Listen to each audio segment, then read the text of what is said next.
انبلا دوية وهمام انبلا ساما ودكام أنا كما يوم يابزحكم لبرهانة تنسعي بفسها وبسلام عمين كريا رايسون سلام سلام نايك سانتيتو زلهم بسلام كم يبصح أنك عايز حنا أنت سقلت وعارف السقلت نتهال زتوح سكيني عارف السقلت مشان مزعف الناخب زي رخب واكن ولكم مالتي أنت سقلت إلى عربي عربات مشات مالتي ዝተባሃለሉ ምኽንያት አይሁዳውያን ኢየሱስ እንተይ ሰቀልናዮ ሞሽና ስለ ዝተባሃሉ እዩ።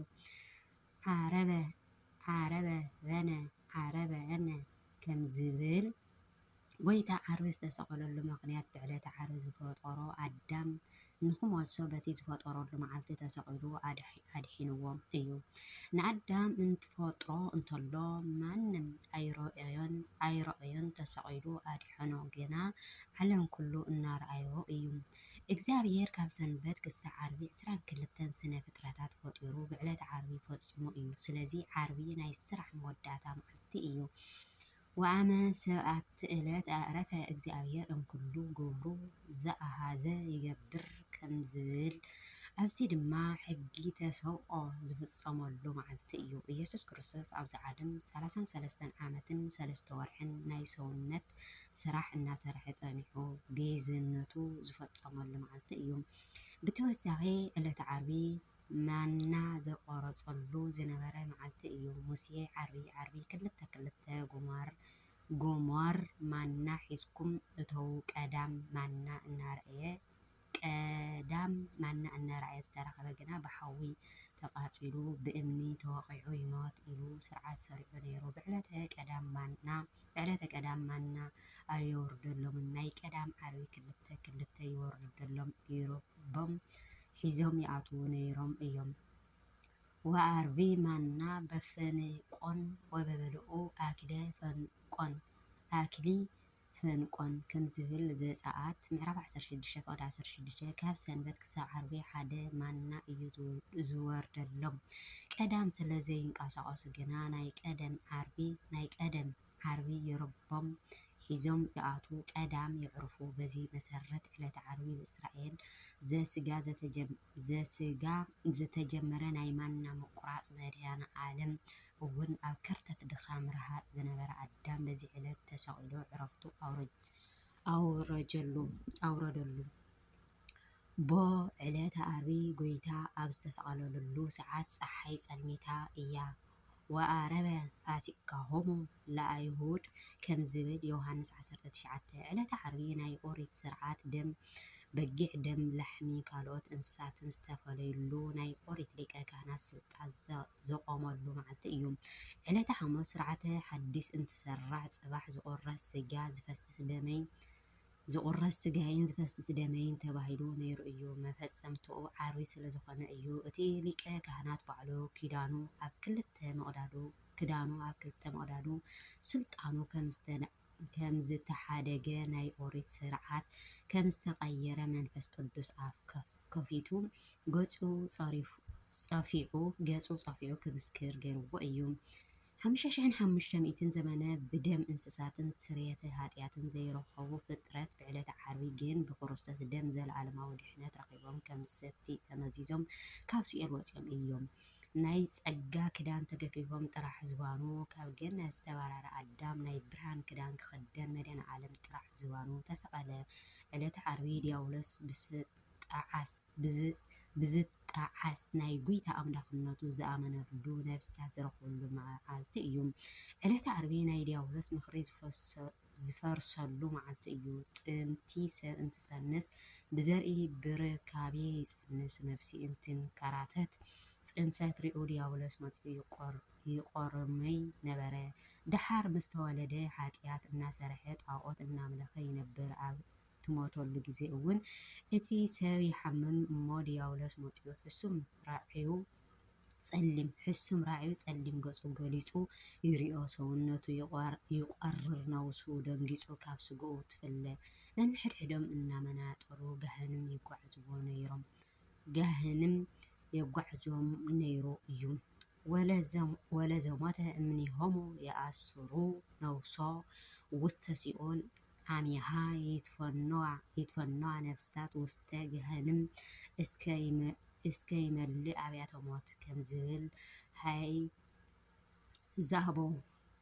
ዘአቦ ዘቄርሎስ 817 አቦ ሃይማኖተ አቦ ማለት ሃይማኖተ አቦ ዘቄርሎስ 817 ጎይታ ምስ ተጸነሰ ግን በዚ ዘርኢ ብዘይረካበ ተጸኒሱ ጽንሰት ተሳይነ ምቅሩማድ ቀርየ ድሕሪ ብሰለስተ አርእስቲ ሃጣኡን ስዒሩ መወዳእታ ኣብ መስቀል ተሰቂሉ ኣባ አማህፀነ ነፍስየ ውስተ እዴከ ክቡር ሉቃስ ወንጌል ሉቃስ ምዕራፍ 23:46 ወአቡየ ነፍስየ ናባካ ሓዴራ ይህበካ ኣለኹ ኦ ኣቦይ ነፍሰይ ናባካ ሓደራ ይህባ ኣለኹ ኢሉ ቅዱስ ነብሱ ካብ ቅድስቲ ስጉር ብፍቃዱ ፈለየ። ከምዚ ገይሩ መንገዲ ቀይሩ ንዲያብሎስ ኣሕፈሮም።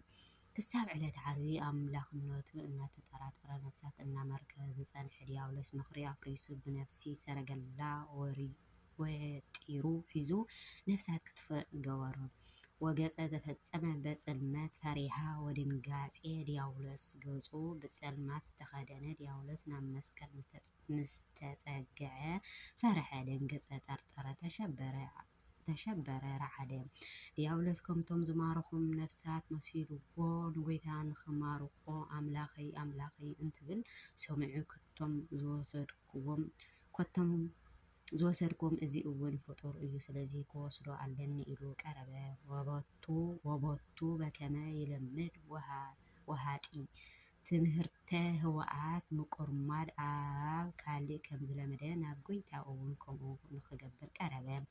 ረአየ በላዕሊሁ ስነ መለኮቱ ጸርሃ በቃል ዓብዪ ኣብ ልዕሊ ዘሎ ብርሃነ መለኮት እዩ ዓው ኢሉ ዋይ ጠፋእኩ በለ። ባህሪ መለኮቱ ብልጭ ምስ ኣበለሉ ግርማ መለኮቱ ዝኾነ መላእክቲ ከም ሽሻይ ተነፂፎም ከም ቆጽሊ ረጊፎም ለከ ሓይሊ እንትብሉ ረአዩ። ዓው ኢሉ ከዓ ኣኦየ ከምዚ እናበለ መኑ ውእቱ ዝንቱ ዘእምስልጣንየ ስጋ ለቢሶ ለቱ ሞኦኒ ድሕሪ 5500 ኣብ ስልጣነ ተታሒዙ ዝነበረ ንስጋ ተዋሂዱ ንዓይ ዝስዕረኒ ዘሎ እዚ መን እዩ? ሕጉል ዝኾንኩ ንዓይ ዘጥፍአኒ ዘሎ ናይ ጥፍኣት ዝወስደኒ ዘሎ በባይ ተታሒዙ ዝነበረ ስጋ ዝተዋሃደ እዚ መን እዩ? መኑ ዝንቱ ዘምድረ ለብሰ ስጋ ዝተዋሃደ እዚ መን እዩ? ውእትቸ ሰማያዊ ውእቱ ኣነ ኣይፈልጥን ኢለ እምበር ለከ ንሱ ሰማያዊ እዩ። ኣልቦ ዘአረገ ውስተ ሰማይ ዘእንበለ ዘወረደ እም ሰማይ ወልደ እጓለ እመሕያው ዮሃንስ ምዕራፍ 3:13 ካብ ሰማይ ካብ ዝወረደ ወዲ ሰብ መፂኡ ናብ ሰማይ ዝወፀ የለን ንሱ እውን ኣብ ሰማይ ዝነብር እዩ ኢሉ እኮ ነጊሩኒ ነይሩ እዩ። ኣነ ኣይሰምዕን ኢለ እምበር ምብማል ብኣብያት ምስክር መኑ ዝንቱ ዘእምዚኣየ ይፀውብ ካብ ናተይ ወገን እናማረኸ ዝወስድ እዚ መን እዩ? ነደ እሳት ምስ ኮንኩ ምስ ሞተ ምሳይ ዝበኣስ እዚ መን እዩ? ጸልማት ዝኾንኩ ንዓይ ዘሸንፈኒ እዚ መን እዩ? ንዕኡ ንምርኣይ ካብ ዝፈትዎ ስራሐይ ዝኸልከለኒ እዚ ጋሻ ብርሃን መን እዩ? ብርሃኑ ብባህሪኡ እዩ ስጋ ኣጋይሽነት እዩ። ከምዚ ኢሉ ከም ይተኣመን ኣምላክ ሓዲስ በትስብእቱ እንዘ ውሉየ ኣምላክ በመለኮቱ መኑ ዝንቱ እንበለ ኃጢአትየ ሞተ ኃጢአት እንተይሰርሐ ዝሞተ እዚ መን እዩ? ኢገበረ ኃጢአተ ወኢተረከበ ሐሰተ ውስተ አፌሁ ኃጢአት ኣይገበረን ብኣንደበቱ እውን ሐሰት ኣይተረኸበን። እዚ ደም ናይ ነቢዩ ኃጢአት ከምዘይተረኸበ ንክንገልጽ ከም ዝበለ ኢሳይያስ ምዕራፍ 53:9 ነቢያት ከም ዝመስከሩሉ ዲያብሎስ እውን መስክር ብተደጋጋሚ ኣምላኽነቱ ኣረጋገፀ። ኣሚኑ ሚሒሉ ጥሒሉ ነፍሳት ወሲዱ ኢሉ ደጊሙ ንኸይቀርብ ብመስቀሉ ተቐጥቂጡ ንሱ ተማሪኹ ነፍሳት ለቐቐ። ዕለተ ዓርቢ ጎይታ ኣይሁዳውያን ዝበፅሖ ግፍዒ ኣብ መስቀል ወፂኡ ንኣይሁዳውያን ልቦም ኣድሪቑ ኃጢአት ክጭብጡ ዝገበሮም ዲያብሎስ ክሳድ ሓኒቑ ብሓዊ ሰንሰል ኣሲሩ ኣለፋሊፉ ዲያብሎስ ንኣይሁዳውያን ኢየሱስ ወዲ ዮሴፍ እዩ ዕርቁ بإيس إيو الناولم صانيحو ገሪፎም ንክሰቅልዎ እውን ገይሩ ኣብ ዓውደ መስቀል ቀሪቡ ብሓዊ ቃፀሎም ምስ ተተሓዘ ግን ኣምላኽ ኢኻ ኣይፈልጥን ኣይምሃርን ኢሉ እምበር ኢሉ መስከረ ማሪኾምዎ ዝነበሩ ነብሳት ድማ ኣሕሊፎም ሃቡ መድሃነ ዓለም ሊቀ ካህናት ሰላም ኣዋጅ ሰላም ንኩለኩም ኢሉ ካብ ባሕሪ ሲኦል ኣውፅኦም መድሃነ ዓለም ክርስቶስ ይኹነትና ካብ ዘለናዮ ኃጢአት የውፅአና ክሪያላይሶን ክሪያላይሶን ክሪያላይሶን ክሪያላይሶን